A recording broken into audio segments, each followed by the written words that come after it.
ધોરણ 10માં 12મો પાઠ ચોપડાની ઇન્દ્રજાળ,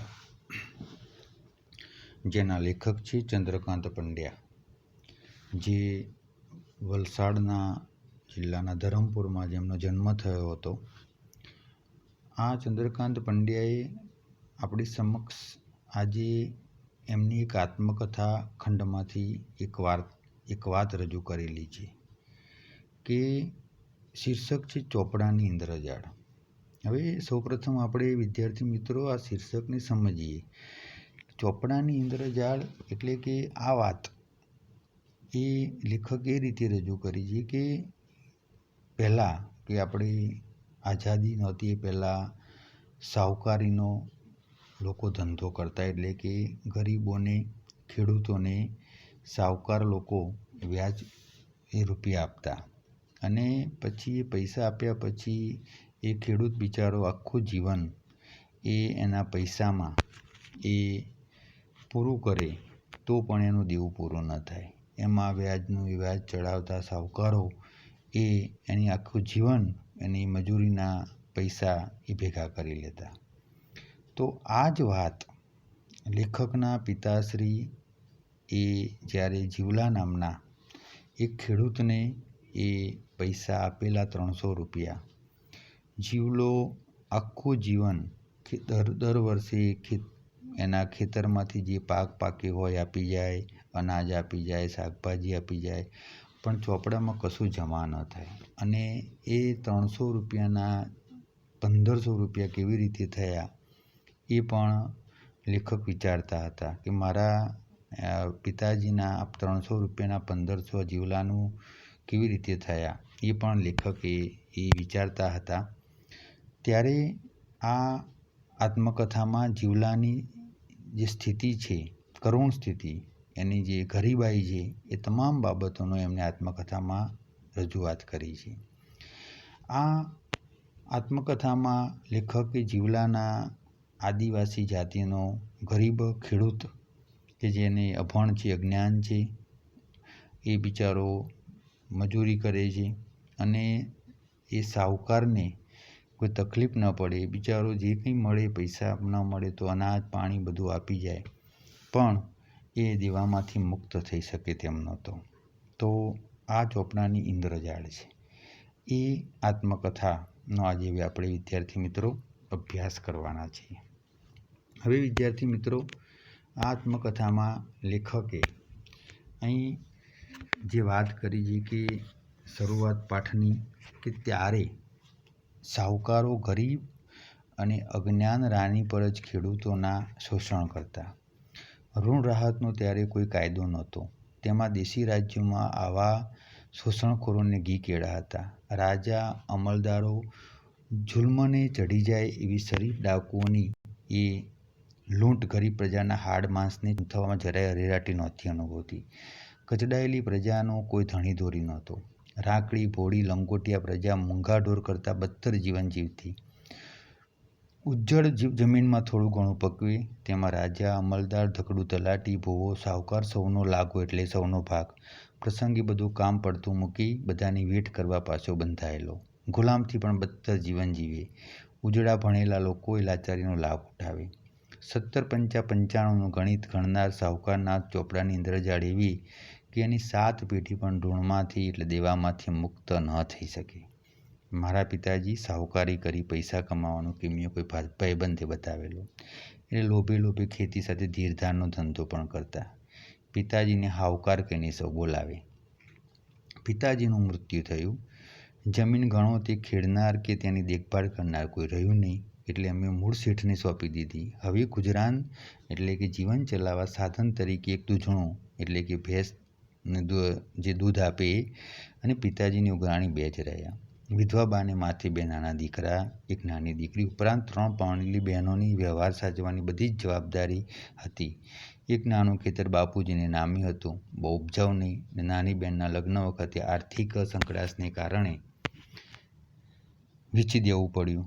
બા બિચારી રાત દિવસ ઢોર વૈતરું કરે કદી જંપીને ન બેસે, કોઈને ત્યાં જરૂર પડે રાંધી આપે, ત્યારે માંડ 2 ટંક રોટલા મળે. બાપુજીને શાહુકારીનો ધંધો કરતા પણ ઘરમાં ભાગ્યે જ કશી બચત મૂકી ગયેલા. એ જમાનો પણ સોંગારતનો, 10 રૂપિયે હારો ભાત, એ જ પ્રમાણે બધી ચીજવસ્તુમાં બચત શી રીતે થાય? એટલે કુટુંબનો બીજો એકલે હાથ ઉચકતા તો બાને 9 નેજા પડ્યા, એટલે મુશ્કેલીઓ પડી. દીકરામાં હું મોટો, એટલે લેખક પોતે ચંદ્રકાંત પંડ્યા. 14 વર્ષની ઉંમરે ગામડે ઉઘરાણી કરવા બા મને મોકલે. દેણદારો પ્રામાણિક.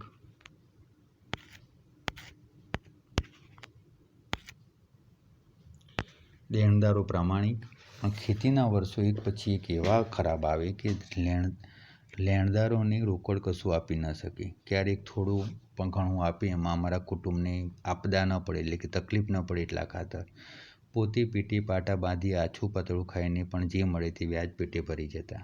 ધરમપુરથી 5 માઇલ દૂર, એટલે વલસાડ જિલ્લાનું ધરમપુર, માઇલ દૂર મરગમાળ ગામનું નામ છે. રાનીપર જ, એટલે આદિવાસી કોમના જીવલા નામના ખેડૂત પાસે અમારું લેણું નીકળે. લેખકના પિતાજીના પૈસા નીકળે. કાઠા વર્ષો, એટલે કઠિન વર્ષોમાં જીવલાની સ્થિતિ બહુ કપરી થઈ ગયેલી. પૈસા તો જે મળે તે આપી, પણ બાપુના મૃત્યુ પછી વર્ષો લાકડા, ડાંગર, કઠોળ, ગોળ, કેરી, શાકભાજી, ઢોર માટે ઘાસ ને એવું કંઈક ને કંઈક વ્યાજ પેટે ભરે. વર્ષ ગમે તેવું નબળું પડ્યું હોય તોય સાહુકારના પોયરાને, એટલે સાહુકારના છોકરાને આપદા પડવી નહીં જોઈએ, એટલે મુસીબત તકલીફ ન પડવી જોઈએ, એવી ભાવનાથી કંઈક તો આપવું જ જોઈએ એવું માનતો જીવલો દાનતનો શુદ્ધ હતો. એટલે એની નીતિ સાચી હતી. જીવલો અવારનવાર ઘેર આવતો, મારા ઉપર પુષ્કળ પ્રેમ, શેરડી, બોર, જાંબુ, કેરી એવું કંઈક ને કંઈક મારા માટે લાવે. તેની સાથે કોઈવાર એનો પુત્ર ગોવિંદ પણ હેર જોવાની લાલચ આવે, એટલે કે શહેર જોવાની લાલચ આવે. લંગોટીને મેલું ઝીણ કપડું, ડગલું, એનો પોશાક. જીવલો જુવાનીમાં પણ ખખડી ગયેલો, હાડપિંજર જેવો. તેનો પુત્ર ગરીબડો, અર્ધનગ્ન દશામાં ખુદ દરિદ્રતાની પણ શરમ આવે એવો. જીવલાના કુટુંબની આવી કરુણ દશા છતાં તેની વફાદારી મૂક સાક્ષી જેવો હું માત્ર જોયા કરતો. બાપુ ગુજરી ગયા પછી બા મને ઉઘરાણીએ મોકલે. મરગમાળ જીવલા ઉપરાંત પણ 1-2 લેણદાર હતા. તેઓ જીવલાની સરખામણીમાં જરા થોડી ઠીક સ્થિતિના હતા. એટલે બાને તેમના પૈસા નિયમિત મળતા. પણ જીવલો તદ્દન ભાગી ગયેલો, એટલે આર્થિક તૂટી ગયેલો. પત્ની મરી ગયેલી, તેનું 12મું કરવા માટે બીજો સાહુકાર કરેલો, એટલે જીવલો પર કડક ઉઘરાણી થાય. રવિવારે બા મને ઉઘરાણી મોકલે. ભાતામાં કોઈકવાર સુખડી તો કોઈવાર શક્કરપારા બનાવી આપે. દિવાળી પછી લગભગ દર રવિવારે ઉઘરાણીએ જવાનો કાર્યક્રમ નક્કી જ હોય. નદીમાં નાહવાનું મળે, ઋતુમાં ફળો ખાવા મળે, ચણાનો ઓળો, શેરડી, બોર, કેરી જે મળે તે પેટ ભરીને ખાવાનું અને ઘરે પણ લાવવાનું. સાથે 2-3 મિત્રો હોય, એટલે રસ્તો ક્યાંય કપાઈ જાય તે ખબર ન પડે. એક રવિવારે એ જ રીતે ઉઘરાણી કરવા જીવલાને ત્યાં મરગમાળ ગામે જવાનું થયું. સાથે મારા મિત્રો મોહમ્મદ અને રસિક હતા. આ મિત્રોના નામ મોહમ્મદ અને રસિક હતા. બીજે ઉઘરાણી કરવા જવાનું નહોતું, એટલે બાએ કશું ભાતું બંધાવ્યું નહોતું. અમે જીવલાને ઘેર પહોંચ્યા તો ખબર પડી કે જીવલો કામ અંગે કંઈક બહાર ગયો હતો. 12 વાગતા આવી પહોંચશે એમ ગોવિંદે કહ્યું. એટલે એમના છોકરાએ કહ્યું કે 12 વાગે આવી જશે. એટલે સમયનો સદુપયોગ કરવા અમે ખેતરમાં ઉપડ્યા. બોરડી ઉપરથી સરસ મજા મીઠા રાદેરી બોર પાડ્યા, ખાધાને ગજવા ભર્યા. મરચીના છોડ ઉપરથી મરચાં તો રીંગણી ઉપરથી રીંગણા તોડીને થેલી ઠાંસીને ભરી. ગોવિંદે બાવળના દાંતણ કાપી આપ્યા, તે લીધા. નદીમાં નાહ્યા. જીવલાની ઝૂંપડી આવ્યા ત્યારે જીવલો આવી ગયો હતો. તેણે પૂછ્યું કે ભીખલા, બપોર થઈ ગયા, કંઈ ખાધું કે ભૂખ્યો જ? ડોહાડીએ હું બાંધી આપ્યું છે? મેં કહ્યું કે અમે તરત પાછા જવાના હતા, એટલે ભાતું નથી લાવ્યા. જીવલો કહે, પોયલા ભૂખે તો નહીં જવા દ્યો. દાળ ચોખા આપું તો ખીચડી બનાવી નાખ. ખીચડી કે દાળ ભાત મને બહુ ભાવે નહીં. એ કડાકૂટ કરે કોણ, એટલે ના પાડી. પણ જીવલો એમ શાનો માને? ભીખલાને હીરો એટલે શીરો બહુ ભાવે. એમ કહીને ગોવિંદને મોકલી ક્યાંકથી ગાયનું પાસીર, એટલે 100 ગ્રામ ઘી મંગાવ્યું. મોટી દીકરી પછી ચોખા દળાવ્યા, થોડો ગોળ કાઢીને આપ્યો, 3 પથ્થર મૂકી ચૂલો બનાવ્યો. પછી કાંસાના તાંસળામાં લાકડાના તવેથાથી આવડે એવો શીરો મેં બનાવ્યો. જીવલો કેળના પાન કાપી લાવ્યો. ગોવિંદે થોડા કાંદા સમારી આપ્યા. અમે 3 જણા શીરો ખાવા બેઠા. પ્રેમનો શીરો, એનો આનંદ વળી ઓર હોય છે. અમે ધરાઈને ખાધું. અમે જવા નીકળ્યા તે પહેલાં જીવલાને પૂછ્યું, જીવલા થોડાક પૈસા આપશે કે? પૈસાની જોગવાઈ તો હમણાં નહીં થવાની, એમ જીવલાએ લાચારી વ્યક્ત કરી. એટલામાં ગોવિંદે વાડામાંથી વાલોડ ને રીંગણા લઈ આવ્યો, પણ અમારી થેલી તો ભરેલી હતી, એને મૂકવા ક્યાં? મેં જીવલાને એકાદ થેલી હોય તો આપવા કહ્યું, ત્યારે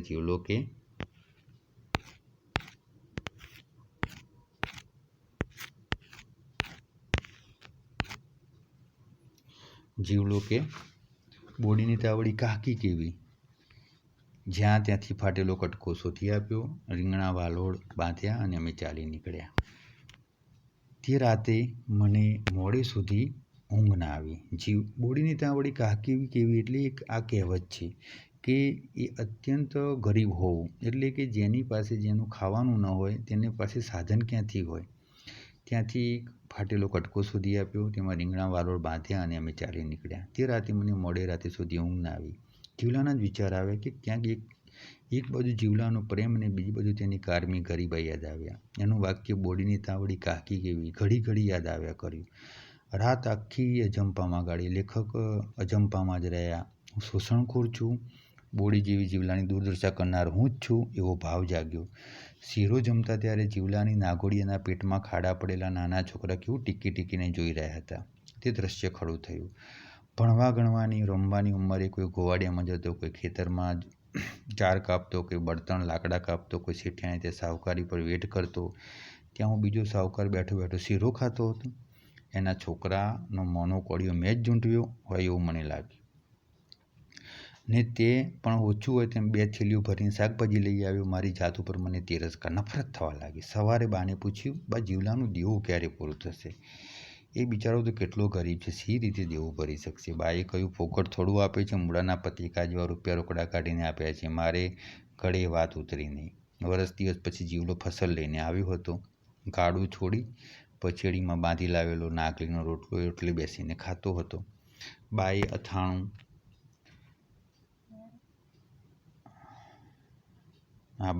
અથાણું ને થોડી દાળ આપ્યા. એને ઘેર મને શીરો જમવાનો હક, જ્યારે મારે ઘેર પોતાનું ખાવાનું ઓટલે બેસીને ઓશિયાળાની જેમ ખાય. એ વિરોધાભાસ મને કોંચ્યો. હું ત્યારે 10મા ધોરણમાં ભણો.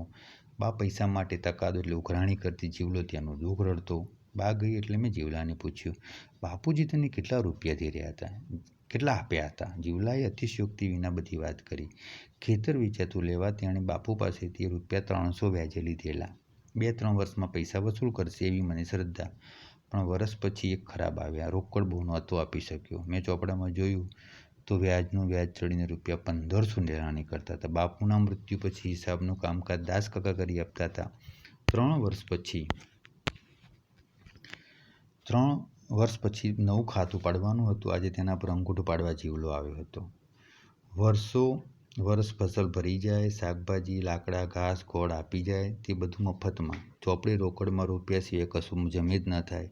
આવે ત્યારે બાનું થોડું ઘણું કામ કરી જાય. છતાં જીવલો હાવકારનો જન્મનો ઋણી. પૈસા ખોટા કરવાની જરાય દાનત નહીં. તારા પૈસા દૂધે ધોઈને જ આલવાના એવી પ્રમાણિકતાએ જીવલો રાત દિવસ કાળી મજૂરી કરે તો એના છોકરા ભૂખે મરે. આટલું આપો છો 300ના 1500 સી રીતે થયા? તે સમજવા જેટલી એનામાં બુદ્ધિ તો શાની હોય?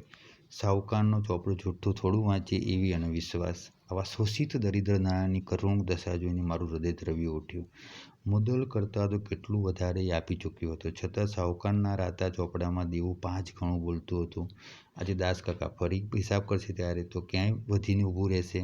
જીવલો તો શું એની 7 પેઢી પણ દેવું ચૂકવી ન શકે એવી ચોપડાની ઇન્દ્રજાળ હતી. મારું હૃદય રડી ઉઠ્યું. હું ગાંધીવાદી જીવન જીવું છું એવા મારા ખ્યાલો માત્ર દંભ લાગ્યા. અને બાજી તો હા કરે ન કરે તે પહેલાં જીવલાના દેખતા ગરીબોનું લોહી ચૂસી રક્તવર્ણ બનેલા એ સાહુકારીના ચોપડા બધા પાના મેં ચીરી નાખ્યા અને જીવલાને કહ્યું, જા તું હવે અમારા લેણામાંથી છૂટો, એટલે દેવામાંથી તું મુક્ત થઈ ગયો. તો આ પાઠ એ બાનો ભીખો પાઠમાંથી સંગ્રહમાંથી લેવામાં આવેલો છે. હવે વિદ્યાર્થી મિત્રો, આ પાઠના શબ્દાર્થ, તળપદા, વિરુદ્ધાર્થી, રૂઢિપ્રયોગ, કહેવત, શબ્દ સમૂહ, પ્રશ્ન 1, 2, 3 ને 4 તમારે કરવાનો. હવે બીજી એક ખાસ સૂચના વિદ્યાર્થી મિત્રો કે હવે આપણે 4થી એકમ કસોટીમાં ગુજરાતી ધોરણ 10માં તમારે એક્ઝામ પરીક્ષા આપવાની છે. એમાં જે અભ્યાસક્રમ તમને પહોંચાડેલો છે તમે જોઈ લેજો. એમાં એકમ કસોટી એટલે એકમ વ્યાકરણમાં 1, 2 ને 3 છે. કે જેમાં સંધિ, સમાસ, ધ્વનિ છૂટા પાડવાના, પછી કર્તરી, કર્મણી વાક્યો પ્રયોગ એ છે. અને ત્રીજી એકમ કસોટીમાં વાક્ય પ્રકાર, એકમ 1માં ધ્વનિ શ્રેણી, એકમ 2માં સંજ્ઞા વિશેષણ, ક્રિયા વિશેષણ અને એકમ 3માં વાક્ય પ્રકાર, કર્તરી, કર્મણી અને ભાવે પ્રેરક. આ 3 તમારે એ જરા વ્યાકરણમાં જોઈ લેવાનું. બીજું કે પદ્ય સમીક્ષામાં કાવ્ય તમને પૂછ્યું છે, તમારે એના પ્રશ્નોના જવાબ આપવાના. ગદ્ય સમીક્ષામાં પણ એક ફકરો પૂછ્યો હોય, તમારે એના જવાબ આપવાના. હવે એક છે અહેવાલ લેખન, કે જે કોઈ આપણે કંઈક સ્કૂલમાં કાર્યક્રમ કર્યો હોય એનો તમારે અહેવાલ તૈયાર કરવાનો, આશરે 100 શબ્દોમાં. અને એમાં તારીખ અને સ્થળ લખવાનું અને તમારે અહેવાલ લખવાનો શરૂ કરવાનો કે ભાઈ અમારા સ્કૂલમાં આ પ્રમાણે થયું હતું એ. અને એક સંક્ષેપીકરણ છે કે એક ફકરો હોય એમાં તમારે 3જા ભાગનો ફકરો તમારી પ્રશ્ન જવાબમાં તમારે લખવાનો રહે. તો આ પ્રમાણે વિદ્યાર્થી મિત્રો તમારે પરીક્ષાની તૈયારી કરવાની. અભ્યાસક્રમ તમારી પાસે જ છે, તો આ પણ તમારે ધ્યાન રાખવાનું.